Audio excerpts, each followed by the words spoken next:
Маслом прокачка, пацанам удачка, все сошлось так-то. В наше нанотехнологичное время женщина стала сверхсовершенством. Она просто прелесть. Стреляет, как пич. Блядь.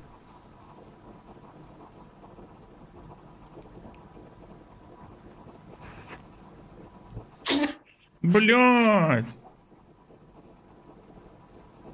Беднее.